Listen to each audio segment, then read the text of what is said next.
This is in part certainly designed as a reassurance mechanism to British Jews who faced a wave of anti-Semitism, as other diaspora Jewish communities have done around the world, really since October 7th and the Gaza war. But I think really the thing that got the government to act in this case was actually the escalating violence used against the Jewish community in the last year. We saw a deadly attack on a Manchester synagogue last year. We saw firebomb attacks on synagogues and ambulances in Golders Green just a few months ago. So I think really the government has decided that actually this is a genuine security threat, which of course, as I say, prompted huge fear and anxiety within the Jewish community about exactly whether actually they even have a future in the UK. So of course, I think the funding is welcome, and I think that you have to mitigate the security threat really as a priority. But to my mind, it should really be one component as part of a sort of wider strategy for the government to counter anti-Semitism. Really, if you're only dealing with anti-Semitism at a symptomatic level, when people are actually committing hate crimes and terror offences, then ultimately it's going to be ineffective because, as you well know in Israel, you cannot stop every attack. And so really we should be trying to deal with this at a more source level, at a societal level. And I think if the government really wants a comprehensive strategy for anti-Semitism that doesn't just deal with the consequences of it, it really needs to try to understand the kind of nuances and complexities of actually how anti-Semitism is manifesting in the kind of process of radicalization. And of course, the process and the way that diaspora anti-Semitism is manifesting at the moment is actually immensely complicated and very challenging to diagnose in a precise way. And I think, unfortunately, you also have the debate is sort of dominated between two competing simplistic sides. One side that says that basically all anti-Israel activism is motivated by anti-Semitism. And then the other side, you have a lot of people who say actually any anti-Israel activism has absolutely nothing to do with anti-Semitism. And the reality is that actually both of those are simplified to a point of inaccuracy. And so really what we need is a government strategy that kind of recognizes that this is a very complicated issue to deal with.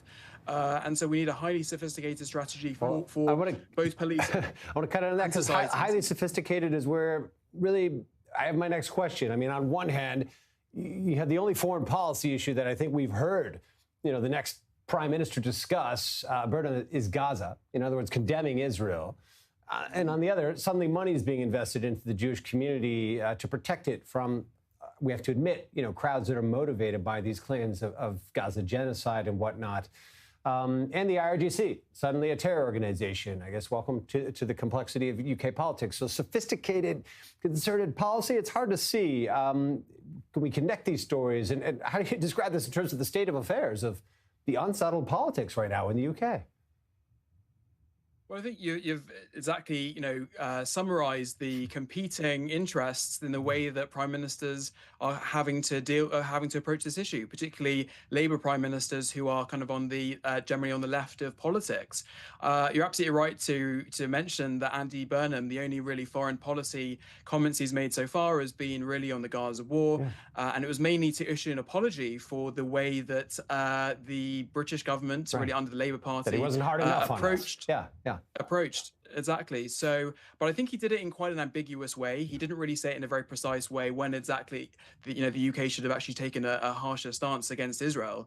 And so I think that was done again, not to try to balance those competing interests, but I think it's a very difficult thing to do because actually trying to kind of stay down the middle and try to please everyone is actually an approach that often ends up pleasing nobody. So I think really what we need to see from the government is a sort of much clearer line about exactly how do we balance kind of freedom of speech, the ability to actually criticize foreign governments, but also while also recognizing actually how do we recognize when actually some of those comments and some of those criticisms and activism actually goes too far and turns into demonization and turns into anti-Semitism.